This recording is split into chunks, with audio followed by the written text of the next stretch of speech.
ലേക്കും നമുക്ക് പ്രശ്നങ്ങൾ വരുമ്പോഴാണ് പലപ്പോഴും നമ്മൾ പല അപകടത്തിലും ചെന്ന് ചാടുന്നത്.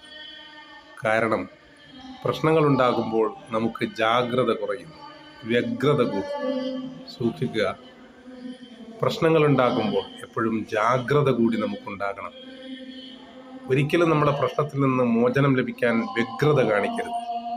ക്ഷമയോടുകൂടി നമ്മളുടെ ജീവിതത്തിൽ വരുന്ന കഷ്ടനഷ്ടങ്ങളോ വിഷമങ്ങളോ പ്രയാസങ്ങളോ തടസ്സങ്ങളോ ബുദ്ധിമുട്ടുകളോ നമ്മൾക്ക് വന്നാൽ ആദ്യമായിട്ട് നമ്മൾ അള്ളാഹുവിലേക്ക് കൂടുതൽ അടുക്കാൻ ശ്രമിക്കുക, ദിക്റുകൾ വർദ്ധിപ്പിക്കുക, ഖുർആൻ പാരായണം വർദ്ധിപ്പിക്കുക. പ്രഥമമായിട്ട് 5 വക്ത് നിസ്കാരങ്ങൾ കൃത്യമായി നിസ്കരിക്കാൻ ശ്രമിക്കുക, സുന്നത്ത് നിസ്കാരങ്ങൾ അധികരിപ്പിക്കുക.